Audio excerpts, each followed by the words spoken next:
Alors, on est là rassemblés à la Bobine aujourd'hui pour le deuxième jour du colloque international parce qu'avec le collectif Stop Micro et le Soulèvement de la Terre, on organise un grand week-end de mobilisation contre les agrandissements des usines de semi-conducteurs dans le Grésivaudan, ST Microelectronics et Soitec. Pour le colloque international, c'est 2 jours à Grenoble à la Bobine et présent nombre de luttes très différentes mais en fait qui ont un point commun, c'est que ces usines elles se trouvent à l'intersection de toutes ces luttes. C'est-à-dire que là, on a des collectifs en lutte, des collectifs écologistes comme Greenpeace ou des luttes pour l'eau comme Bassinon Merci qui sont présents parce que c'est des usines qui s'accaparent l'eau et la polluent lourdement, donc l'approche de l'environnement, quoi. On a des luttes paysannes comme la Confédération paysanne ou l'atelier paysan qui sont présents parce qu'en fait là on parle des agrandissements de Soitec qui menace de s'agrandir et pour cela d'artificialiser 11 hectares de terre, un corps agricole qui est un corps cultivé par 4 agriculteurs qui font pousser des noyers et des céréales.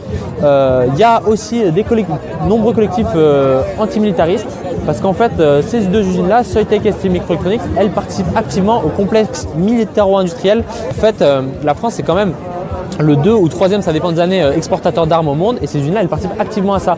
On trouve aussi des collectifs en lutte contre l'extractivisme tels que Génération Lumière.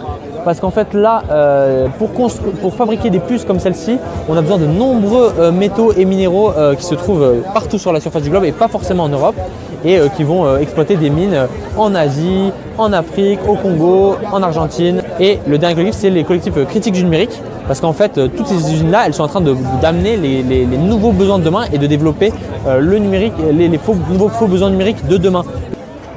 Là, on parle d'un marché qui double tous les 6 ans. Donc là, nous, on pense que la première chose à faire, c'est d'arrêter les agrandissements de ce marché-là qui s'agrandit absolument de partout. Quand on voit les conséquences sociales, écologiques, ici comme ailleurs de ces productions, c'est une catastrophe. Par ailleurs, ils sont en train de dessiner le monde de demain. Et nous, ce monde de demain, il est dystopique. En fait, c'est une catastrophe. C'est la 6G, c'est les objets connectés, c'est un monde de contrôle et du tout technologique terrifiant. Et nous, on pense que la première chose à faire, c'est de lutter collectivement contre ces agrandissements d'usines. Et aujourd'hui, Greenpeace fait la journée donc, de mobilisation nationale pour les océans.